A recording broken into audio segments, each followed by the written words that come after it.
Hello viewers, మీ భుక్తాయాసానికి స్వాగతం. పనస పొట్టు అంటేనే ఆవకూర, ఎప్పుడూ ఆవకూరేనా?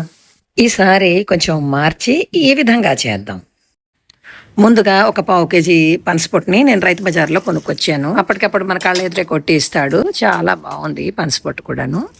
దీన్ని శుభ్రంగా కడుక్కుని ఈ నీరంతా వడగొట్టుకుని కుక్కర్లోని డైరెక్ట్గానే పసుపు వేసుకుని ఒక గ్లాసు నీళ్ళు పోసుకుని ఉడకబెట్టుకున్నాను. నేను ఇది ఒక 5 విజిల్స్ వరకు ఉడకబెట్టుకుని ఆపేసాను. ఇలా ఆపేసి ఉడికిన పనసపొట్టుని ఇలాగా నీళ్ళంతా ఓడి చేసుకున్నాను. ఓడి చేసుకునేసరికి పనసపొట్టు మంచిగా ఉండడం వలన మెత్తగా ఉడకడమే కాకుండా విరవిరలాడుతూ వచ్చింది.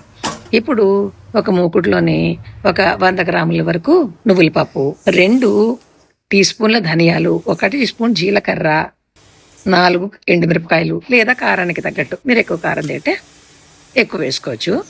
దీన్ని ఈ నువ్వులు చిటపట్లు ఆడే వరకు వేయించుకుని సిమ్లో పెట్టి వేయించుకోవాలి.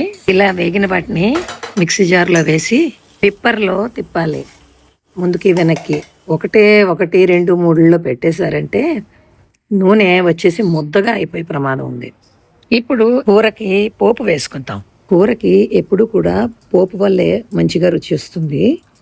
మూకుడు పొయ్యి పెట్టుకుని 2 టీ స్పూన్ల నూనె వేసుకుని, నూనె కాగాక 1 స్పూను ఆవాలు వేసుకుని, ఆవాలు చిటపటలాడాక 1 టీ స్పూన్ మినప్పప్పు, 1 టీ స్పూన్ శనగపప్పు, 2 టీ స్పూన్ల పల్లీలు, 2 ఎండుమిరపకాయలు.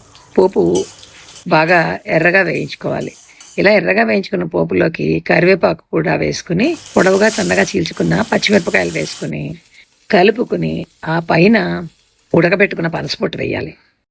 పోపు బాగా పనసపొట్టుకి కలిసేటట్టుగా కలుపుకోవాలి. ఆ పైన తగినంత ఉప్పు వేసుకుని మరొకసారి కలుపుకొని మూత పెట్టి 1 నిమిషం పాటు మగ్గనివ్వాలి.